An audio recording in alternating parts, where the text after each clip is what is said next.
राष्ट्रवादीचे नेते माणिकराव कोकाटे यांना हायकोर्टाने दिलासा दिलाय। त्यांच्या शिक्षेला स्थगिती दिलेली आहे, पण ते दोषी आहेत, त्यामुळे त्यांची आमदारकी जाणार असल्याचं बोललं जात आहे। महायुती सरकार आल्यापासून वर्षभरामध्ये 2 मंत्र्यांना राजीनामे द्यावे लागलेले आहेत। विशेष म्हणजे हे दोन्ही मंत्री अजित पवार यांच्या राष्ट्रवादीचे आहेत। संतोष देशमुख प्रकरणामध्ये धनंजय मुंडे आणि आता सदनिका घोटाळा प्रकरणामध्ये माणिकराव कोकाटे यांचं पद काढून घेण्यात आलेलं आहे। त्यांनी नंतर मंत्रिपदाचा राजीनामाही दिला।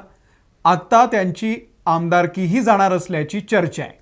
या सगळ्यांमुळे देवेंद्र फडणवीसांच्या नेतृत्वातल्या महायुती सरकारवरती नामुष्की उडवलेली आहे।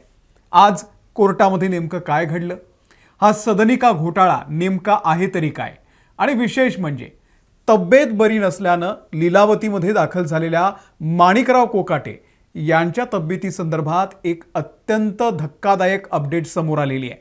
ती नेमकी काय, सगळं सविस्तर A to Z जाणून घेऊयात या व्हिडिओमधून। नमस्कार, मी अमोल किन्होळकर, आपण पाहत आहात महाराष्ट्र टाइम्स ऑनलाइन। राष्ट्रवादीचे नेते आणि माजी मंत्री माणिकराव कोकाटे यांना उच्च न्यायालयानं मोठा दिलासा दिलेला आहे। माणिकराव कोकाटे यांच्या शिक्षेला न्यायालयानं स्थगिती दिलेली आहे। तसंच या याचिकेवरील सुनावणी पूर्ण होईपर्यंत 1 लाखाच्या जात मुचलक्यावरती जामीनही मंजूर करण्यात आलाय। माणिकराव कोकाटे यांना फक्त 2 वर्षांची शिक्षा असल्यानं त्यांच्या शिक्षेला स्थगिती देण्यात आल्याचं कोर्टानं म्हटलेलं आहे। दरम्यान उच्च न्यायालयाच्या निकालानंतर आता याचिकाकर्ते सर्वोच्च न्यायालयामध्ये जाणार आहेत। माणिकराव कोकाटे दोषी आहेत आणि त्यामुळे त्यांची आमदारकी जाणार असल्याचा दावा देखील याचिकाकर्त्यांनी आज हायकोर्टाच्या निकालानंतर केलेला आहे। सत्र न्यायालयानं कोकाटेंना 2 वर्षांची शिक्षा सुनावल्यानंतर त्यांच्या विरोधात माणिकराव कोकाटे यांनी उच्च न्यायालयामध्ये आव्हान दिलं होतं। सत्र न्यायालयानं सुनावलेल्या शिक्षेला स्थगितीची याचिकेमध्ये मागणी करण्यात आली होती। बनावट कागदपत्रांच्या आधारे शासकीय सदनिकांचा लाभ घेतल्या प्रकरणामध्ये माणिकराव कोकाटे यांना सत्र न्यायालयानं 2 वर्षांची शिक्षा सुनावली। या प्रकरणात सत्र न्यायालयाच्या निकालाविरोधात माणिकराव कोकाटे यांनी मुंबई उच्च न्यायालयामध्ये धाव घेतली आणि आज या संदर्भात एक महत्त्वाची सुनावणी सुद्धा पार पडली। त्यांच्या याचिकेनंतर न्यायमूर्ती RN लड्ढा यांच्या एकलपीठाच्या समोर सुनावणी पार पडली। बनावट कागदपत्रांच्या आधारे शासकीय सदनिकांचा लाभ घेतल्या प्रकरणामध्ये अडचणीत सापडलेले माणिकराव कोकाटे यांनी मंत्रिपदाचा राजीनामा दिलाय। असं असलं तरी देखील अद्याप त्यांच्या अडचणी कमी झालेल्या नाहीयेत। एकीकडे त्यांना अटकेची भीती असताना दुसरीकडे त्यांची आमदारकी देखील धोक्यात आलेली आहे। उच्च न्यायालयाच्या निकालानंतर याचिकाकर्ते सर्वोच्च न्यायालयामध्ये जाणार आहेत, आजच गेलेले आहेत। खरं तर माणिकराव कोकाटे दोषी आहेत, त्यामुळे त्यांची आमदारकी जाणार असल्याचा दावा आता याचिकाकर्त्यांनी केलेला आहे। माणिकराव कोकाटे यांच्या संदर्भात हायकोर्टानं दिलेल्या निकालाची प्रत प्राप्त झाल्यानंतर विधिमंडळ या संदर्भातला पुढचा निर्णय घेणार आहे। त्यामुळे त्यांची आमदारकी कधी जाणार हे आपल्याला आता आपण सांगू शकत नाही। त्यांची आमदारकी जाणार की राहणार असे अनेक प्रश्न अजूनही कायम आहेत। आता या सगळ्यामध्ये परवाच्या नाशिक सत्र न्यायालयाच्या ते निकालानंतर माणिकराव कोकाटे हे लीलावती रुग्णालयामध्ये दाखल झाले होते। आज त्यांच्या तब्येतीचे अपडेट देणारं एक मेडिकल बुलेटिन जारी करण्यात आलं आहे आणि त्यामध्ये डॉक्टरांनी म्हटलं की माणिकराव कोकाटे हे परवा मुंबईच्या लीलावती रुग्णालयामध्ये दाखल झाले आणि त्यावेळी दुपारचे साधारणतः 2:15 वाजले होते। त्यांच्या हृदयाचे ठोके वाढले होते। त्यांचा हार्ट रेट हा 115 इतका होता। डोकं जड झालं होतं। त्यांना श्वास घ्यायला सुद्धा त्रास होत होता, छाती दुखत होतं। डॉक्टरांनी त्यावेळी काही महत्त्वाच्या टेस्ट केल्या होत्या। डॉक्टर सुरेश विजयन हे जे कार्डिओलॉजिस्ट आहेत ते तेव्हाच आले आणि त्यांनी त्यांना बघितलं आणि तातडीनं ICU मध्ये त्यांना दाखल करण्यात आलं। आम्ही त्यांना लगेच ICU मध्ये दाखल केलं, जे काही औषध सुरू करायचं होतं ते सुरू केलं असं डॉक्टरांनी सांगितलंय। त्यानंतर टेस्टचे रिपोर्ट आले। आम्ही 2 तज्ज्ञ डॉक्टरांसोबत विचारणा केली आणि सगळ्यांनी सूचना केली की आपल्याला एंजिओ करावं लागेल आणि त्यामुळे काल संध्याकाळी CT कोरोनरी एंजिओ त्यांचं घेण्यात आलं। त्यांचा स्कोर एकदम जास्त होता आणि त्या रिपोर्टनंतर कोरोनरी एंजिओग्राफीचा निर्णय घेतलेला आहे। त्यानंतर एंजिओग्राफी केलेली आहे। एंजिओग्राफी केली असताना कोकाटे यांच्या अनेक रक्तवाहिन्यांमध्ये ब्लॉक असल्याचं निष्पन्न झालंय।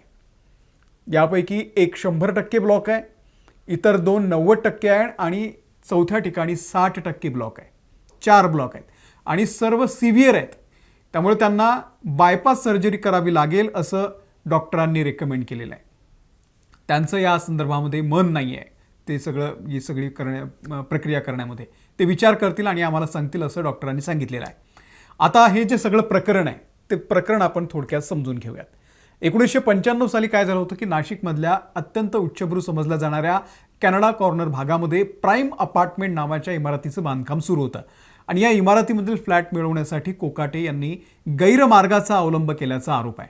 तत्कालीन नियमांनुसार मुख्यमंत्री गृहनिर्माण योजनेच्या अंतर्गत 10% फ्लॅट हे सरकारसाठी राखीव असतात. हे फ्लॅट गरजू किंवा विशिष्ट प्रवर्गातल्या लोकांना कमी दरामध्ये दिले जातात. माणिकराव कोकाटे यांनी खोटी कागदपत्र सादर केली आणि त्या आधारे कोट्यातून तब्बल 4 फ्लॅट स्वतःच्या नावावरती पदरात पाडून घेतल्याचा आरोप आहे. या गैरव्यवहाराच्या विरोधात माजी मंत्री तुकाराम दिघोळे यांनी आवाज उठवलेला होता आणि त्यानंतर अतिरिक्त मुख्य न्यायदंडाधिकारी रुपाली नरवाडिया यांनी कोकाटे यांना दोषी ठरवत 2 वर्षांची शिक्षा सुनावलेली होती. कोकाटे यांनी या शिक्षेविरुद्ध नाशिक सत्र न्यायालयामध्ये दाद मागितली होती. मात्र 16 डिसेंबर 2025 रोजी न्यायाधीश PM बदर यांनी कनिष्ठ न्यायालयाचा निकाल कायम ठेवला होता आणि त्यांना हायकोर्टानं जामीन दिलेला आहे. आता आज जे घडलं ते सगळं. अजित पवारांच्या पक्षातले धनंजय मुंडेंनंतर माणिकराव कोकाटे हे असे दुसरे मंत्री आहेत ज्यांना आपल्या पदाचा राजीनामा द्यावा लागलाय. माणिकराव कोकाटे यांचा राजकीय प्रवास आपण थोडक्यात समजून घेतला पाहिजे. नाशिक जिल्ह्यातल्या सिन्नर तालुक्यातल्या सोमाठाणे येथे माणिकराव कोकाटे त्यांचं गाव आहे. त्यांचं राजकारण NSUI या विद्यार्थी संघटनेपासून सुरू झालं राजकारण. त्यांनी तिथे प्रवेश घेतला. नंतर ते काँग्रेसमध्ये आले. जिल्हा परिषद सभापती, सिन्नर पंचायत समिती सभापती, आमदार आणि मंत्री असा त्यांचा राजकीय प्रवास राहिलेला आहे. माणिकराव कोकाटे यांनी 1999 मध्ये सिन्नर विधानसभेची जी जागा आहे ती पहिल्यांदा लढवली आणि नंतर ते विजयी झाले. त्यानंतर 2004-2009 मध्ये पुन्हा एकदा आमदार झाले. 14 मध्ये त्यांचा पराभव झाला. पण 2019 आणि 2024 मध्ये पुन्हा ते विधानसभा निवडणुकीमध्ये विजयी झाले. 2024 मध्ये त्यांनी अजित पवारांच्या राष्ट्रवादीकडून निवडणूक लढवली होती आणि विजय मिळाला होता. त्यानंतर त्यांच्याकडे महाराष्ट्र राज्याच्या कृषी मंत्री पदाचा कारभार सोपवण्यात आला. पण नंतर मंत्रालयामध्ये तुम्हाला माहिती आहे ते मोबाईलवरती रमी खेळत होते. तो व्हिडिओ व्हायरल झाला आणि त्यानंतर त्यांच्यावरती कारवाई झाली. पद गेलं. नंतर त्यांच्याकडे क्रीडा मंत्रालय आलं आणि आता सदनिका घोटाळा प्रकरणामध्ये हे मंत्रीपदही गेलेलं आहे. आमदारकीही धोक्यात आहे. तुम्हाला या सगळ्याबद्दल नेमकं काय वाटतंय आम्हाला कमेंट करून नक्की सांगा. महाराष्ट्र टाइम्सच्या YouTube चॅनलला जर तुम्ही सबस्क्राईब केलेलं नसेल तर सबस्क्राईब करा. आम्ही फेसबुकवरती सुद्धा आहोत, तिथेही आम्हाला फॉलो करायला विसरू नका. या व्हिडिओ तिथेच थांबतोय. धन्यवाद.